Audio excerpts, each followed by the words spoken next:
Fala, galera, muito boa tarde. Vamos aqui dar continuidade às nossas revisões. Na última aula, eu conversei com vocês sobre relação de trabalho e relação de emprego. Eu disse para vocês que para se caracterizar uma relação de emprego precisa de, no mínimo, 3 requisitos. Qual seja? Subordinação, não eventualidade, onerosidade e pessoalidade.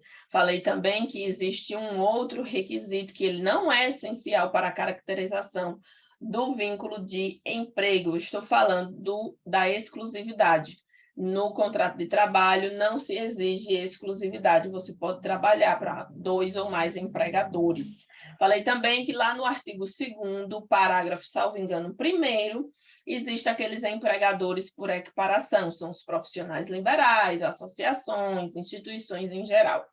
Tá? Conversei também com vocês sobre o grupo econômico e disse para vocês que lá dentro do grupo econômico existem 3 requisitos para se caracterizar um grupo econômico. Falei também que a mera identidade dos sócios não configura um grupo econômico. Precisa ter interesse integrado, efetiva comunhão de interesses e ainda atuação conjunta de empresas. Conversei com vocês sobre a responsabilidade civil do grupo econômico, que é uma responsabilidade solidária. Todos respondem pelos créditos eventualmente existentes, créditos esses trabalhistas dos seus respectivos empregados. Hoje eu vou conversar com vocês, ainda nessa pegada de coisas mais individuais, né? Hoje eu vou conversar com vocês acerca do dono da obra, da subempreitada e também da terceirização, que são assuntos que com certeza vai cair em sua prova, principalmente quanto à responsabilidade civil, né, dessas modalidades de contratação de funcionários. O dono da obra é o seguinte: existe uma orientação jurisprudencial 191 do SD e 1 do TST que diz o seguinte: o dono da obra não responderá pela dívida, nem de forma solidária, nem de forma subsidiária, tendo em vista a ausência de previsão legal, salvo se o dono da obra for uma construtora ou incorporadora. Galera, é o seguinte, vou dar um exemplo para ficar mais claro.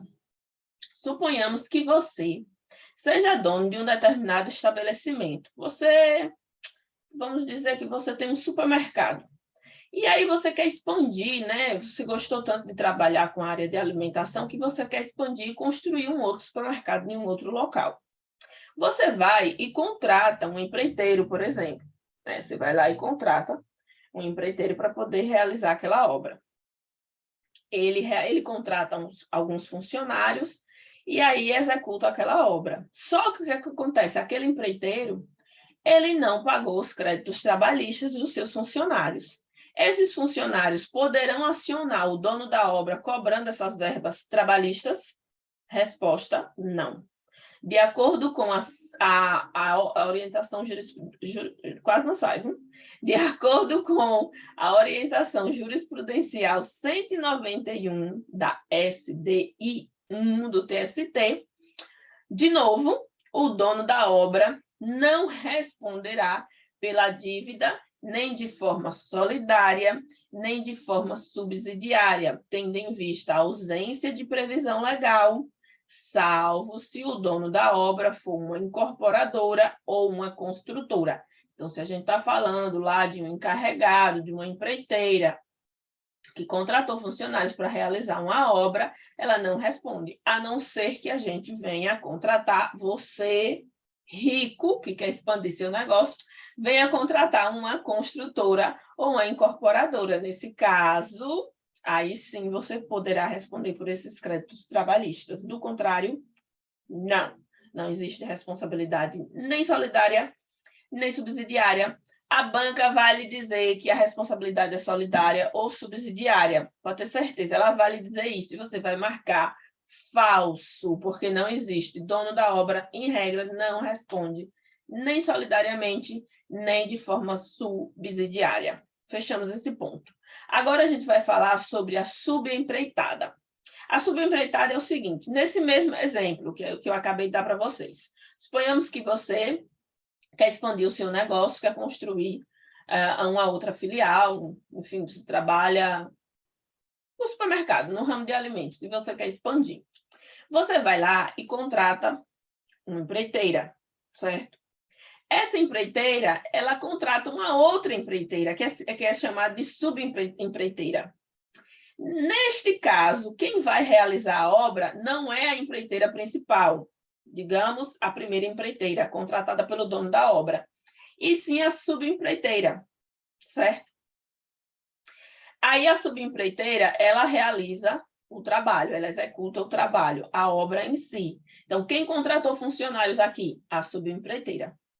Neste caso, se a subempreiteira não pagar as verbas devidas aos seus funcionários, existindo aí a necessidade de cobrança de eventual ação trabalhista desses funcionários para cobrar créditos trabalhistas, eles poderão acionar a empreiteira principal, quem os contratou, né? Quem contratou, melhor dizendo, a subempreiteira. Mas eles poderão acionar o dono da obra? Não. Os funcionários da subempreiteira poderão acionar a empreiteira principal, contratada pelo dono da obra, mas não poderão acionar o dono da obra, certo? Outra coisa, e não existe consenso nessa modalidade de subempreitada, não existe consenso em relação à responsabilidade civil, se seria uma responsabilidade solidária ou subsidiária. O STF, ele entende que é uma responsabilidade subsidiária. Porém, na súmula 331 do TST, ele entende lá que a responsabilidade é solidária. Então, nesse caso, não há consenso. Portanto, com certeza não vai cair em prova, certo? E se viesse, eu não marcaria nada, sinceramente, porque eu tenho tanto medo de errar.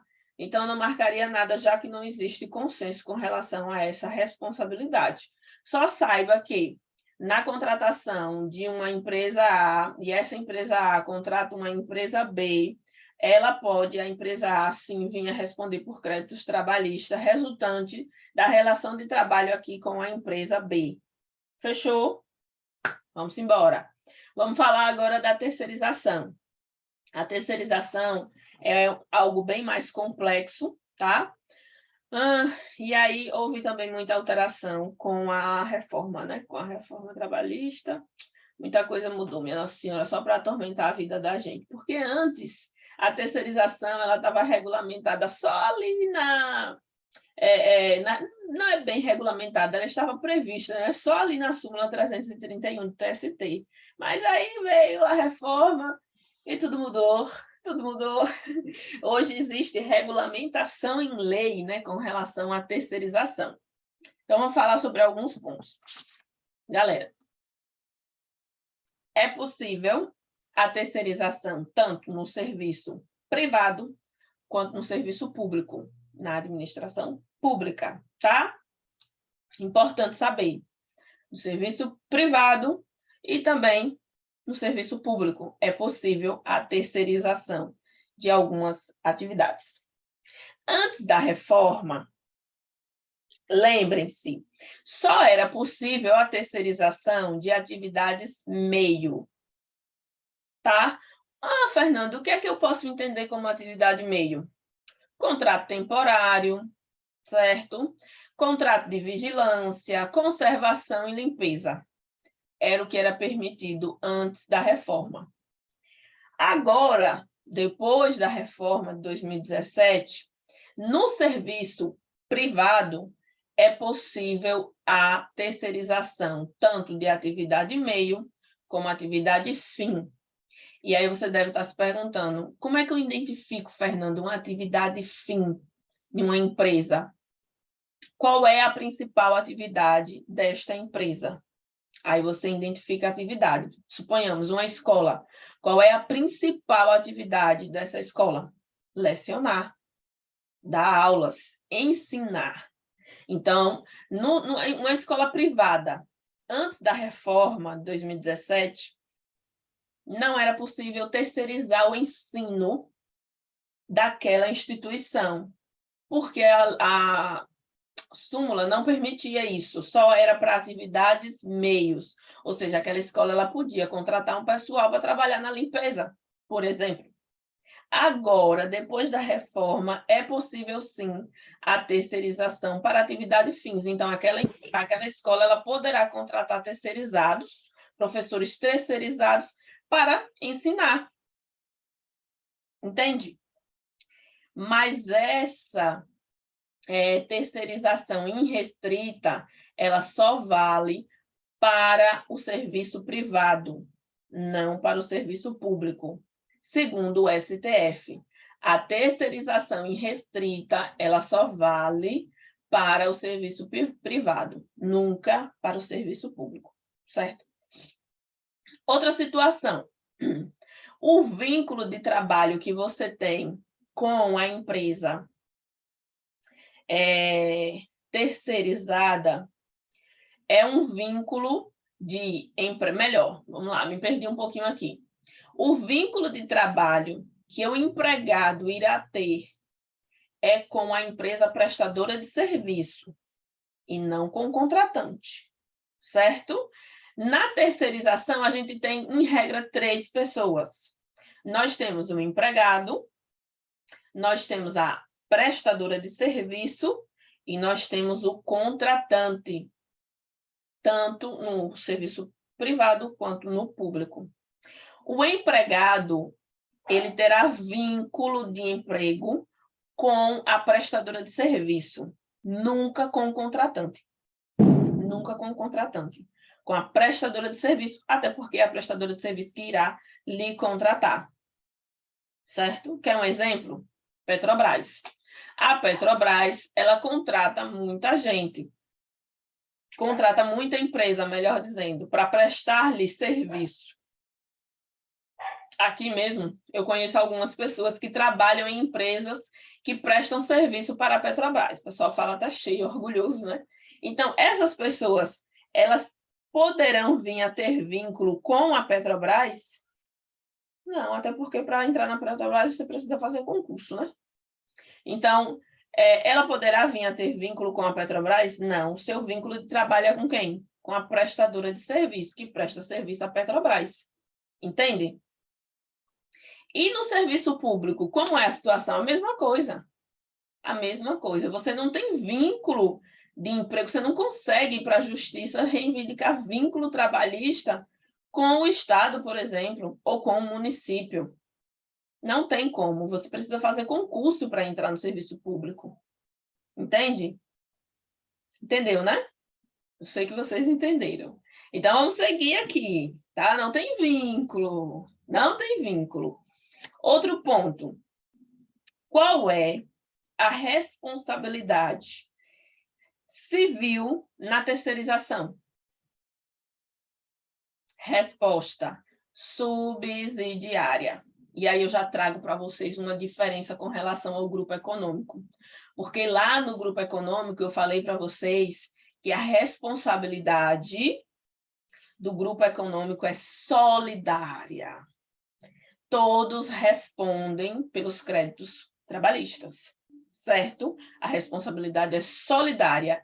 Lá no grupo econômico, você nem precisa colocar todas as empresas do grupo econômico no polo passivo da demanda. Você nem precisa colocar. E ainda assim você poderá executar essas empresas, mesmo que elas não tenham participado do processo de conhecimento, na ação trabalhista, no grupo econômico, porque a responsabilidade lá é solidária. E aqui, na terceirização? Não, na terceirização a responsabilidade é subsidiária. Não responde em um, a gente chama o outro. Mas existe uma diferença muito grande. Se você não colocar a prestadora de serviço no polo passivo e também o contratante, você não poderá chamá-la na fase de execução para executá-la em caso de inadimplência, né?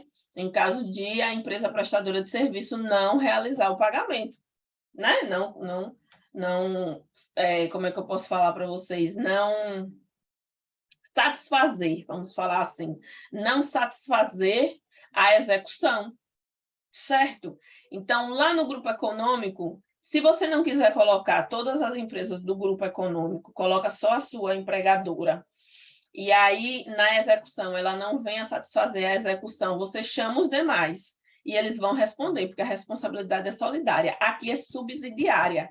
Você precisa colocar todos no processo de conhecimento. Se não colocou, não pode chamar posteriormente na fase de execução. Entende a diferença absurda que é? A banca vai lhe perguntar isso. Ela vai lhe perguntar isso, eu não tenho dúvidas, eu estou vendo a FCC me perguntando isso. E a gente precisa saber, né? A gente precisa saber. Não é um bicho de 7 cabeças, certo? Outra coisa que eu preciso falar para vocês. O contratante, ele não exerce subordinação nenhuma em relação aos empregados da prestadora de serviço. Ele não pode exigir pessoalidade daquele empregado para trabalhar em determinada coisa, em determinado trabalho, quando estiver prestando serviço. O contratante, ele tem uma subordinação indireta, porque o contratante, ele vai dizer à prestadora de serviço o que ele quer que os empregados terceirizados façam no estabelecimento, no seu local de trabalho, na sua empresa. Mas eles nunca, jamais, poderão se dirigir diretamente aos empregados para dar ordem a esses empregados. Porque não existe subordinação direta entre o contratante e os empregados da empresa terceirizada. Entende? E aí, gente, é muito massa estudar direito do trabalho, porque eu fico assim, rememorando experiências que eu já passei ao longo da vida. Quando eu era estudante, eu fiz estágio em vários órgãos, né? Dentre eles, eu estagiei no Ministério Público e também no Tribunal de Justiça. Primeiro no Tribunal de Justiça, depois no Ministério Público. E aí eu trabalhava em um fórum, né? Próximo à minha casa, enfim, trabalhava num fórum. E aí, estagiava, né? Vamos dizer assim. E aí lá existiam uns terceirizados, até hoje, né? Existem uns terceirizados. Esses terceirizados, eles realizavam atividade de limpeza e também de atendimento ao telefone. Faziam atendimento ali prévio também dos usuários do fórum que queriam, né, falar com um defensor ou participar em audiência. Aí eles chegavam lá, o pessoal que estava ali na recepção, que eram os terceirizados, senhor, qual o serviço, tal, aí o pessoal já encaminhava, né? Então, era essa atividade. Aí, o que acontece? Existia lá um servidor, um técnico do... não vou falar o órgão, mas, enfim, existia um servidor lá, servidor público. Ele era um técnico, né? E ele era responsável pela administração do fórum que eu trabalhava. E ele dava ordens diretamente aos funcionários. Não existia um encarregado, que é o que deve existir, não existia um encarregado lá naquele fórum que eu estagiava para dar ordens, para disciplinar, para fiscalizar o trabalho dos terceirizados, dos empregados, né, terceirizados. Quem fazia isso era o próprio funcionário, era o próprio servidor público que fazia isso. Gente, isso não pode. Desde aquela época que eu já sabia que não podia, né? Desde aquela época. E, assim, a galera nem gostava também, porque eu acho que, no final das contas, todo mundo sabe dos seus direitos e eles sabiam que não podiam receber ordens daquele servidor, mas eles eram meio que subordinados àquele servidor, né? Que era meio que o chefe deles, né? Já que ele era responsável ali pela administração do fórum. Ele que trabalhava assim, né, na fiscalização de limpeza, tal, etc. Ele que fazia tudo isso.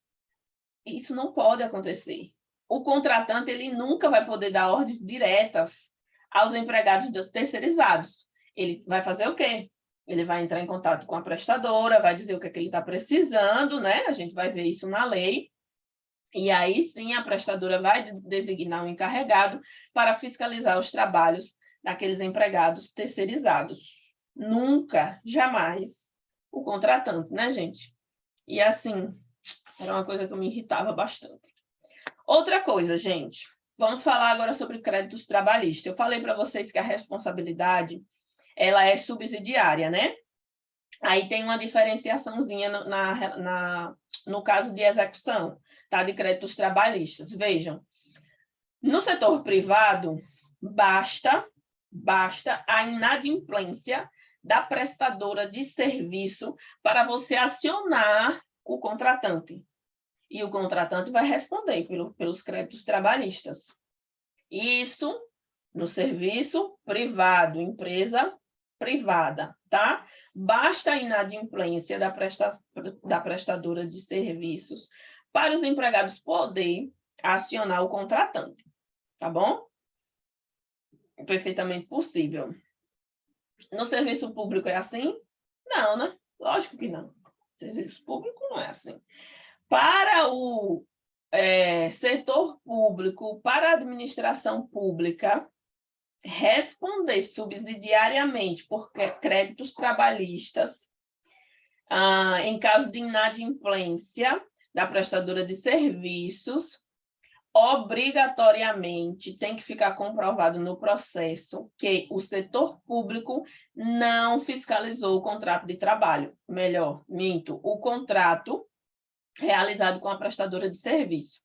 A gente tem que comprovar a atuação culposa do setor público, porque, do contrário, ele não responde. Se nos autos do processo ficar comprovado que o setor público fiscalizou o contrato que fez com a prestadora de serviço, sinto muito, você vai ficar sem seus créditos, porque você não consegue acionar o serviço público para responder por verbas trabalhistas de terceirizados. Então, é diferente. Tem que comprovar aí a conduta culposa da administração pública para você acionar eles e eles responderem.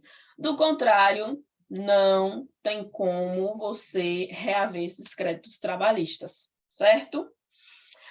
Não esqueçam jamais que aqui na terceirização você precisa colocar todos no polo passivo da demanda para ajuizar de uma vez só e eles todos responderem, tanto no processo de conhecimento quanto na execução. Já no grupo econômico não há esta necessidade. Lembrar também que não pode haver a pessoalidade direta com os empregados terceirizados. Às vezes, né, o contratante ele se identifica mais com o trabalho de uma determinada pessoa do que a outra, fala, eu quero que essa pessoa aqui preste serviço aqui. Não, não dá também, não tem isso, porque, como eu falei, a subordinação ela vai ser indireta, não pode ser direta jamais, nunca, em tempo algum. Não esqueça também que a terceirização, segundo o STF, ela é irrestrita agora, depois da reforma, mas ela é irrestrita para a iniciativa privada e não para o setor público, tá? Lembre também que antigamente só era possível terceirizar a atividade meio e agora isso não mais existe. Isso no setor privado, né? Deixa eu ver se tem mais alguma coisa aqui que eu gostaria de passar para vocês, para a gente já ir para a lei.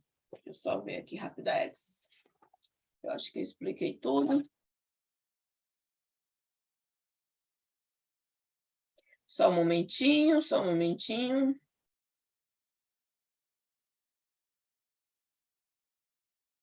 Acho que foi tudo. Agora a gente só vai ler os artigos de lei, por quê? Porque a FCC ela cobra artigo de lei, então a gente tem que estar com ele na mente, né?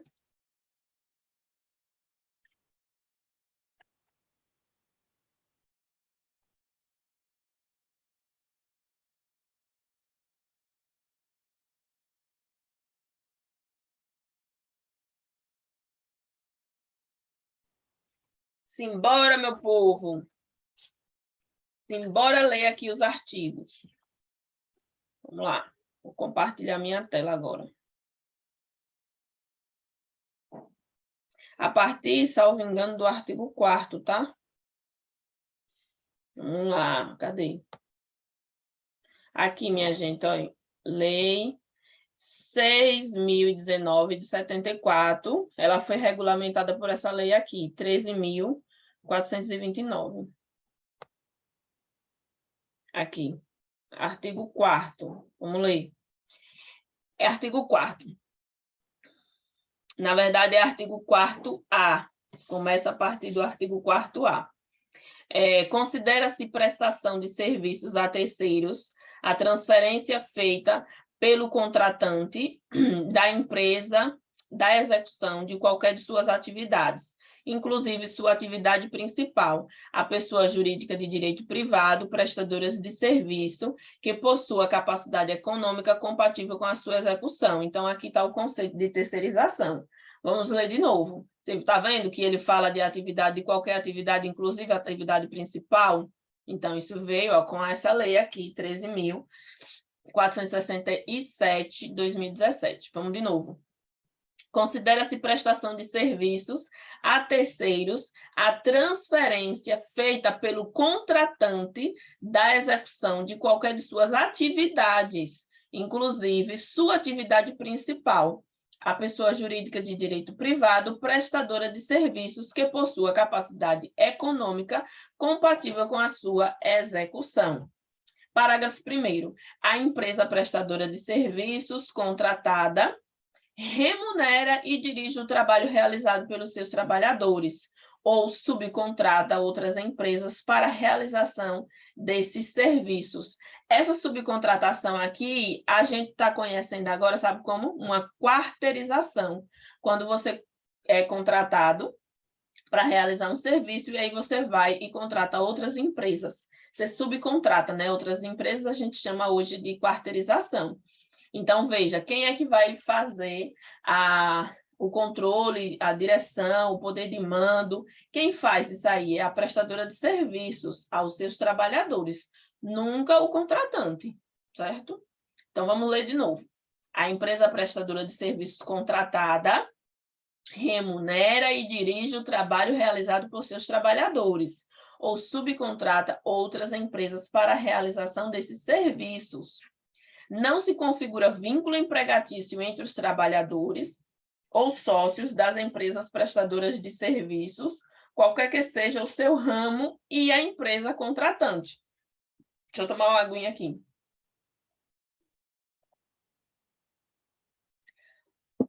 A garganta seca. Lembra que eu falei para vocês que não existe vínculo de trabalho com a empresa contratante e os empregados e os trabalhadores? Tá aí. Vamos lá. Artigo 4º-B, não é isso?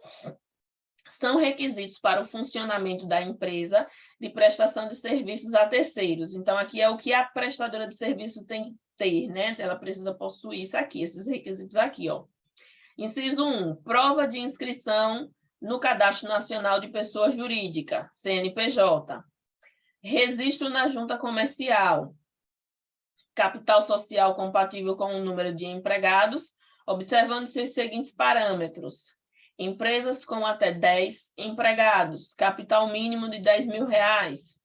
Empresas com mais de 10 e até 20 empregados, capital mínimo de R$25.000. Empresas com mais de 20 e até 50 empregados, capital mínimo de R$45.000. Empresas com mais de 50 e até 100 empregados, capital mínimo de R$100.000. Empresas com mais de 100 empregados, capital mínimo de R$250.000. Vamos lá? Artigo 4º-C. São asseguradas aos empregados da empresa prestadora de serviços a que se refere o artigo 4º-A desta lei, quando e enquanto os serviços que podem ser de qualquer uma das atividades da contratante forem executados nas dependências da tomadora, as mesmas condições. Em outras palavras, esse artigo ele é meio confuso, mas em outras palavras está querendo dizer que as mesmas condições serão oferecidas para os terceirizados e também para os contratados diretamente pelo contratante, né, pela empresa contratante. Então, aqui, quais seriam essas mesmas condições?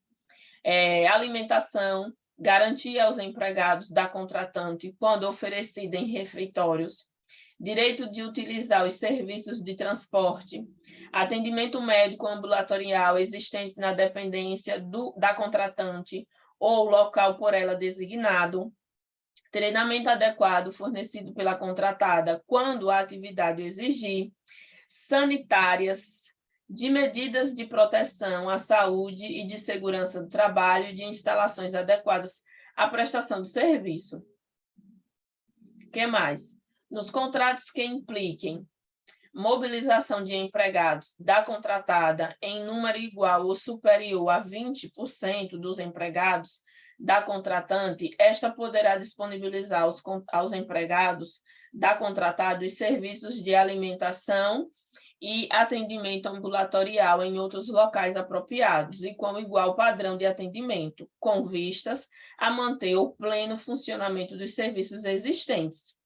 Artigo 5º. Empresa tomadora de serviço é a pessoa jurídica ou entidade a ela equiparada que celebra contrato de prestação de trabalho temporário com a empresa definida no artigo 4º desta lei. Artigo 5º-A. Contratante, aqui são as definições, né? Contratante é a pessoa física ou jurídica, então, o contratante pode ser pessoa física ou jurídica. Já prestadora de serviço, que é a empresa prestadora de serviço, ela só pode ser pessoa jurídica, certo? O contratante, né? Ou seja, quem vai contratar a prestadora de serviço tanto pode ser pessoa física, eu, Maria Fernanda, ou uma empresa que tenha CNPJ. Já a prestadora de serviço só pode ser pessoa jurídica. Lembre disso. Então, vamos lá.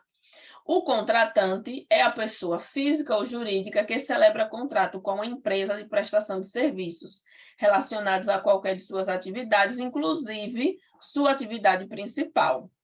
É vedada à contratante a utilização dos trabalhadores em atividades distintas daquelas que foram objeto do contrato com a pessoa prestadora de serviços. Então, se você é contratado para trabalhar na limpeza, você não pode ir exercer uma outra função, né? Porque o objeto do contrato foi a realização de limpeza, né? Os serviços contratados poderão ser executados nas instalações físicas da empresa contratante ou em outro local, de comum acordo entre as partes. É responsabilidade da contratante garantir as condições de segurança, higiene e salubridade dos trabalhadores, quando o trabalho for realizado em suas dependências ou local previamente convencionado em contrato. Bora seguir. A contratante poderá estender ao trabalhador da empresa de prestação de serviço o mesmo atendimento médico, ambulatorial e de refeição destinado aos seus empregados existentes na dependência da contratante ou local por ela designado. Vamos seguir. A empresa contratante é subsidiariamente, olha o que eu falei para vocês, que a responsabilidade é subsidiária. A empresa contratante é subsidiariamente responsável pelas obrigações trabalhistas referente ao período em que ocorrer a prestação de serviços e o reconhecimento das contribuições previdenciárias. Gente, aqui é aquilo que eu falei, a responsabilidade é subsidiária. Eu só esqueci de falar para vocês que o contratante ele só responde pelo período que o empregado lhe prestou serviço. Então, às vezes, o empregado ele é contratado pela prestadora de serviço e já presta serviço há mais de 10 anos. E aí, ao longo desses 10 anos, ele já trabalhou numa empresa X, numa empresa Y, empresa essas contratantes. O contratante ele só vai responder pelo período que o empregado lhe prestou serviço, né? No caso de inadimplência da prestadora de serviço, como eu já falei para vocês, e não pelo tempo todo que ele estava prestando serviço, até porque ele estava prestando serviço em outras instituições, né? Então, é isso que ele está falando aqui, ó. Vamos ler de novo. A empresa contratante é subsidiariamente responsável pelas obrigações trabalhistas referentes ao período em que ocorrer a prestação de serviços E o recolhimento, não foi isso aqui, não. E o recolhimento das contribuições previdenciárias observará o disposto.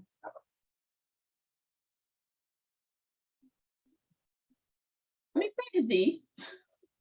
Cadê meu pai?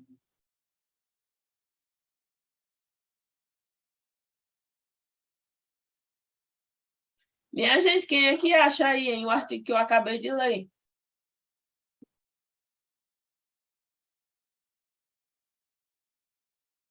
Hum.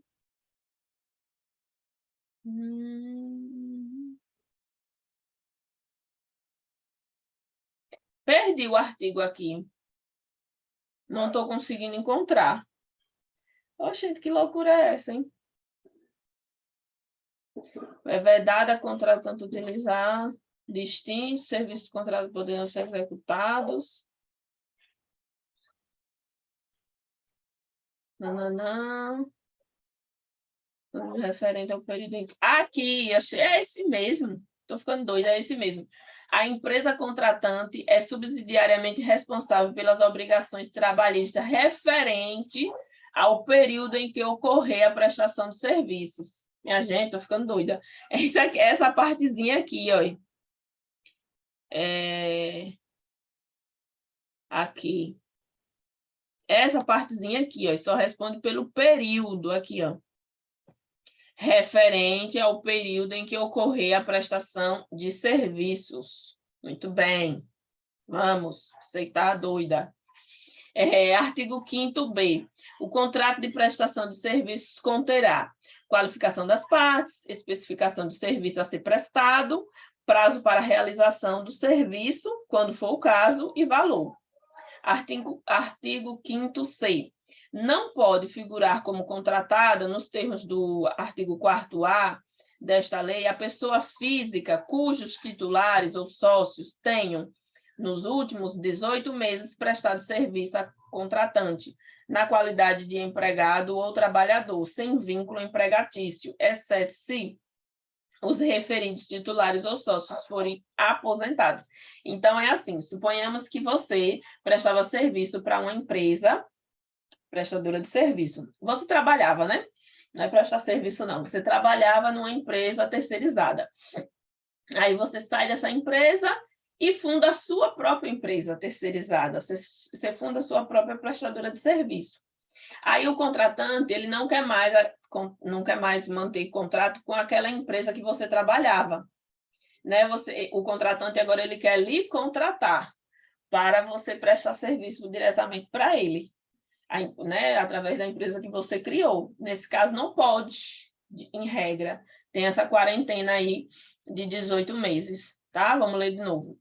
Não pode figurar como contratada, nos termos do artigo 4º desta lei, a pessoa jurídica cujos titulares ou sócios, e aí são pessoas, né, físicas, tenham, nos últimos 18 meses, prestado serviço a contratante na qualidade de empregado ou trabalhador, sem vínculo empregatício, exceto se os referidos titulares ou sócios forem aposentados. A não ser que você tenha saído da prestadora de serviço porque você se aposentou.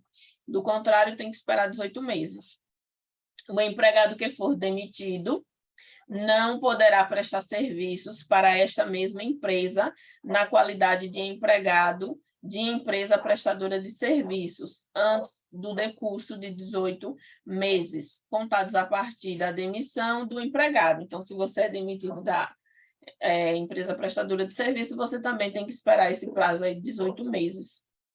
Certo? Vamos mais. Artigo 6º. São requisitos para o funcionamento. Aí aqui já está falando da empresa temporária, né? O registro, né, da empresa de trabalho temporário no Ministério do Trabalho e assim sucessivamente. Já não é tão mais importante aqui. Os artigos mais importantes e relevantes para a prova são esses que eu acabei de mencionar para vocês. E aí, restou alguma dúvida? Não, né? Então, deixa eu falar para vocês uma coisinha. A base legal para a terceirização está na Lei 6.019, de 1974, né, que foi agora recentemente alterada com a Lei 6.467. E também a súmula 331 do TST. Dúvidas, é só ler lá, tá? Um outro ponto que eu esqueci de mencionar para vocês é com relação à remuneração, ao salário desses terceirizados. A lei diz o seguinte: a contratante e a empresa prestadora de serviço, se desejarem, poderão fixar no mesmo salário para o terceirizado e para os empregados da contratante. Porém, na prática isso não acontece, né? Porque, por exemplo, vamos voltar para o nosso exemplo da Petrobras. Um funcionário que é contratado por uma empresa que presta serviço à Petrobras, ele nunca vai receber a mesma remuneração que um funcionário que é contratado diretamente pela Petrobras, né? Então, e na prática isso não existe muito, não, mas pode ocorrer, né, de você ter, obviamente, as mesmas condições de trabalho e ainda também o mesmo salário, nada impede. Mas, em regra, isso não acontece, você sempre vê os terceirizados recebendo menos do que os contratados diretamente pelaquela empresa contratante, certo? Vamos ver aqui. Gente, sobre terceirização, eu acho que eu já mencionei tudo para vocês. Assim, são muitos detalhes, mas não é uma coisa do bicho de sete cabeças. Eu insisto em falar que eu prefiro estudar 10.000 vezes direito do trabalho do que direito penal. E eu acho que eu já mencionei tudo para vocês. Dono da obra é fácil, empreiteira é muito fácil, o que dificulta mais um pouquinho é a terceirização, porque existe, né? Tanto no serviço privado como no público, existem também as diferenciações, mas eu acho que, no mais, é bem simples. Agora eu vou fazer aqui alguns exercícios e trago para vocês na próxima aula exercícios sobre estes temas específicos: relação do trabalho, relação de emprego, grupo econômico, dono da obra, empreitada e terceirização. Epa! Muita coisa! Então, vou finalizar a aula de hoje, espero que vocês tenham gostado. Eu sou doida assim mesmo, tá? Nem se preocupem. E até a próxima aula. Deixa eu só finalizar aqui. Um forte abraço. Beijão.